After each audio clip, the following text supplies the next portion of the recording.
Vladimir Poutine a été accueilli en grande pompe par le président de la Mongolie à Oulan-Bator. Officiellement, il est là pour célébrer le 85e anniversaire d'une grande bataille soviéto-mongole contre le Japon, survenue avant la Seconde Guerre mondiale. Mais évidemment, ce voyage suscite une polémique. Vladimir Poutine est sous le coup d'un mandat d'arrêt international et c'est son premier déplacement dans un pays ayant ratifié la Convention de la Cour pénale internationale. Les autorités mongoles, donc en théorie, devraient l'arrêter. Pourquoi accepter une telle visite? Bonjour Antoine Maire. Bonjour. Vous êtes politiste et chercheur associé à la Fondation pour la recherche stratégique, président de Seldon Conseil. Il faut tout d'abord nous dire pourquoi cette visite a été organisée, au-delà évidemment du motif officiel.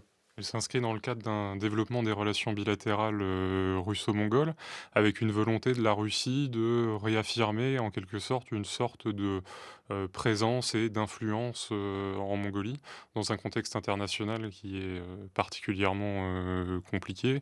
Et donc une visite en Mongolie, c'était quasiment une visite sans risque. On est dans un pays qui reste quand même relativement dépendant de la Russie. On pourra en reparler, mais notamment sur les... Justement, oui, Oui, si vous oui. pouviez donc nous expliquer en quoi ce pays est dépendant de la Russie et puis peut-être aussi nous présenter la Oui. Mongolie, Antoine Maire. Donc la Mongolie, le premier trait distinctif, c'est un pays qui est enclavé entre deux voisins que sont la Chine et la Russie et qui est confronté à une forme de différence radicale de puissance entre ces deux voisins, que ce soit au niveau de population. Les Mongols, c'est 3,5 millions d'habitants sur un territoire qui est vaste comme trois fois la France. Et donc ça limite leur capacité à exercer une souveraineté et une indépendance qui soit pleine et entière. Et face à cette situation-là, ils ont pendant longtemps été placés sous la tutelle de la Chine puis de l'Union soviétique et ils ont reconquis leur indépendance à partir des années 90 au gré d'une révolution démocratique et de la transition vers l'économie de marché qui a eu lieu dans le pays au tournant des années 90. Et depuis cette période, la Mongolie essaie d'exister d'une manière indépendante et souveraine sur la scène internationale et donc de concilier avec ses deux puissants voisins, ce qui n'est pas toujours aisé. Est-ce qu'elle peut ne pas choisir entre ces deux voisins? C'est l'objectif, le cœur de la stratégie de sécurité développée par les Mongols, c'est d'essayer de préserver une forme d'équilibre dans les relations qu'ils vont avoir avec Moscou et avec Pékin.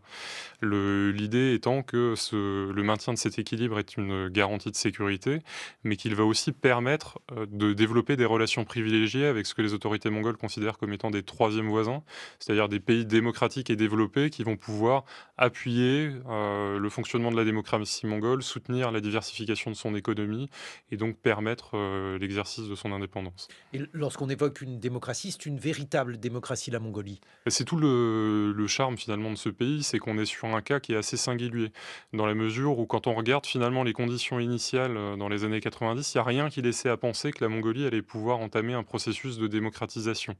On est sur un pays qui n'a pas de tradition démocratique, il n'y a pas de voisins démocratiques qui auraient pu influencer le modèle, il y a une richesse en matières premières qui est quand même un élément qui est très défavorable normalement sur les processus de démocratisation, et contrairement à ce qu'on a pu voir sur d'autres républiques d'Asie centrale ou même dans d'autres pays post-socialistes, on a vraiment une évolution du pays vers un régime qui est de plus en plus parlementaire.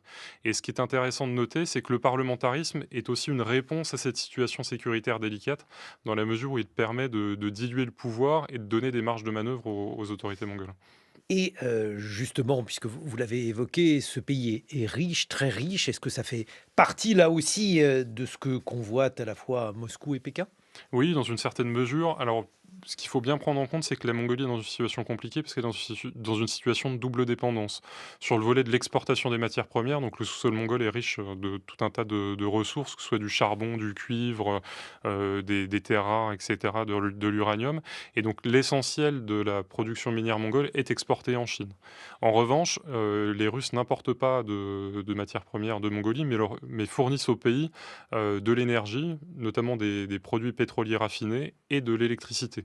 Et cette dépendance mongole à l'égard de la Russie est problématique dans la mesure où elle est utilisée par les autorités russes pour faire pression sur les autorités mongoles dans des moments de décision qui peuvent être clés. Alors, ces moments de Ouais. décision, c'est par exemple la visite de Vladimir Poutine. C'est quand même très ennuyeux d'avoir ratifié la convention de la Cour pénale internationale et de ne pas l'exécuter, puisque Oui. Vladimir Poutine savait fort bien qu'il ne serait pas arrêté en Ouais. débarquant à Oulan-Bator. Mmh.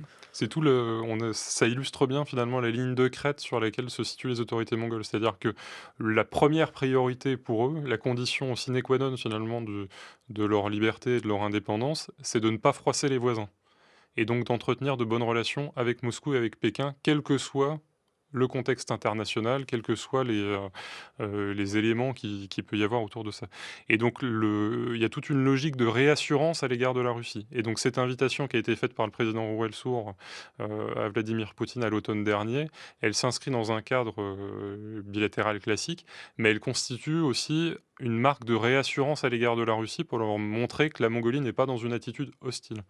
Et la difficulté pour les autorités mongoles, c'est de combiner finalement cette nécessité avec toute l'ambition de diversification, d'ouverture, d'engagement dans la communauté internationale qu'ils ont témoigné depuis le début des années 90. Mais alors justement, est-ce qu'il va y avoir des sanctions pour ne pas avoir sanctionné Vladimir Poutine? Probablement pas, donc c'est des questions qui peuvent se poser, mais il y a eu d'autres États qui ont accueilli des chefs d'État qui étaient soumis à des accusations de la CPI qui n'ont pas forcément été sanctionnés.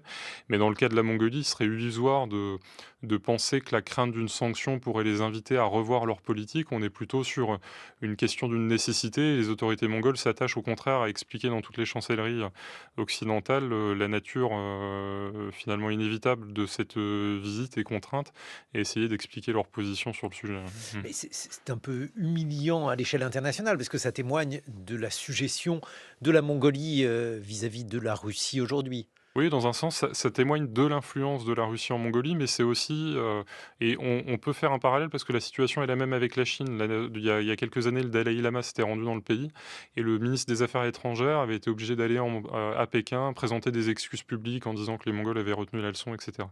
Et donc c'est des mesures qui sont des mesures, enfin, la situation est humiliante, elle témoigne des limites sur leur capacité d'action dans la région, mais c'est la condition sine qua non pour la diversification des relations qu'ils peuvent entretenir avec d'autres partenaires, le développement des relations avec la France, avec les États-Unis, et cetera. Donc ils n'ont pas le choix, ils sont obligés d'en passer par là. Quel est l'intérêt de Vladimir Poutine cette fois-ci? Bah là, je pense qu'il y a un côté symbolique très fort, montrer qu'il peut se rendre en Mongolie sans difficulté, dans une forme de visite de routine autour d'une relation bilatérale qui reste quand même quelque part anecdotique pour la Russie. Donc il y a vraiment ce côté symbolique. Il y a quelques enjeux économiques, mais qui sont accessoires au regard de cet enjeu symbolique. Oui, c'est-à-dire qu'on voit mal effectivement l'urgence de se rendre en Mongolie. Mm, Comment la jeunesse mongole perçoit-elle la situation mm, actuelle? Là aussi, alors vous mm. parliez d'une culture démocratique récente. Comment ces choses-là sont-elles perçues? Il y a une crainte enfin, il y a une forme de peur et de crainte dans la jeunesse mongole à l'égard de l'attitude de la Russie. Ce qu'il faut bien prendre en compte, c'est quelque part, malgré toute la suggestion mongole à l'égard de la Russie, les Mongols ont gardé une sorte de bonne image de leurs voisins russes du fait de leur contribution au développement économique, à la modernisation du pays, etc. Mais là, avec les événements en Ukraine, les choses sont quand même en train de changer. Il y a une forme de rupture et vous avez une jeunesse urbaine, évidemment, plutôt à Oulan-Bator, qui tente d'organiser des mouvements de protestation. Il y a des manifestations anti-guerre qui ont été organisées. Alors, elles ne sont pas très suivies, mais ça témoigne quand même d'une forme d'inquiétude sur ce sujet. Comment sont-elles perçues au sein du pays? Mmh, Est-ce qu'il y a, donc vous évoquiez le gigantisme de mmh, ce pays, un pays très peu peuplé. Et qu'est-ce que ça signifie sur le reste de la population mongole, celle qui n'est pas urbaine? mmh. Il y a une forme d'attentisme, finalement, dans la population mongole, heu, avec l'idée que, de toute façon, ce qui se passe en Ukraine les dépasse très largement et que, ils ont une question, vitale pour eux qui est leur capacité à exister au milieu de leurs 2 voisins et cette peur finalement dépasse, tout le reste. Néanmoins, on note quand même, y compris dans les élites mongoles, heu, une forme de dégoût à l'égard de ce qui se passe. Quand on en parle avec eux, ça crée une vraie inquiétude. Parce qu'il y a d'autant l'inquiétude, elle est liée au fait que, il y a ce différentiel de puissance, cette brutalité russe, mais il y a peut-être aussi une inquiétude un peu plus, sourde et lancinante sur l'irrationalité même de la politique russe et qui pourrait aussi avoir des conséquences en Mongolie. D'où aussi la nécessité de mener des approches de réassurance pour être sûr que l'attitude mongole, en tout cas pour les autorités, soit pas interprétée comme une attitude hostile. Merci beaucoup Antoine Maire. Je rappelle que vous êtes politiste, chercheur associé à la Fondation pour la recherche stratégique et président de Seldon Conseil.